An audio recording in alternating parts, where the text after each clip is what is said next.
Pour son Altesse royale la princesse de Hanovre, sa présidente, le Printemps des Arts de Monte-Carlo a atteint, je cite, son bel âge.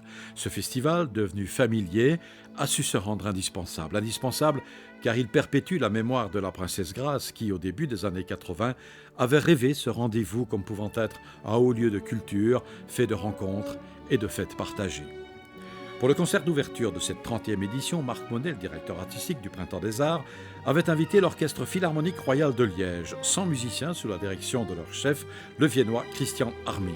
Clin d'œil à la musique belge, l'orchestre a d'abord interprété le très bel adagio pour quatuor d'orchestre du compositeur wallon Guillaume Lequeux, né à Verviers, pas très loin de Liège. Un compositeur prodige qui s'annonçait génial, mais qui, mort à 24 ans, n'a pu développer une œuvre importante.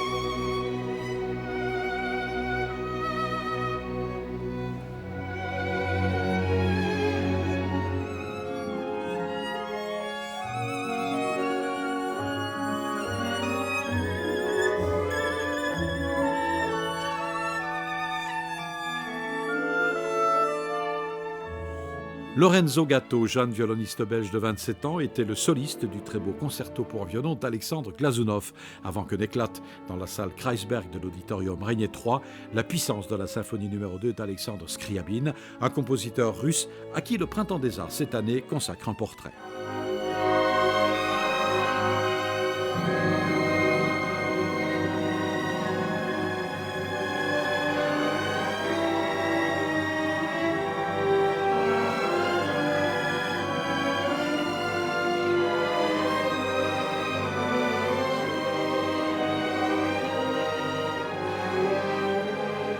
Je crois que ça va surprendre le public parce que c'est un compositeur que je trouve particulièrement intéressant.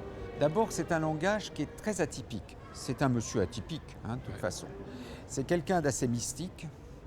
On le verra dans la symphonie avec les lumières que nous donnerons au Grimaldi.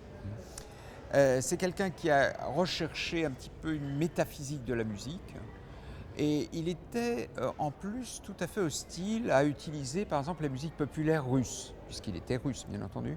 Au contraire, lui s'est écarté de ces mouvements-là et a essayé de trouver vraiment une véritable autonomie dans l'histoire de la musique. Et dans ces pièces pour piano, on l'entend très bien, il y a des choses vraiment, je dirais presque d'avant-garde, même si ça a presque un siècle. Rendez-vous dimanche prochain, salle des Princes de Grimaldi Forum, pour découvrir avec l'Orchestre Philharmonique de Monte-Carlo de moments importants et forts de l'œuvre de Scriabine, le poème de l'extase, et Prométhée, une fresque symphonique pour orchestre et orgue de lumière, une expérience qui s'annonce unique pour le public.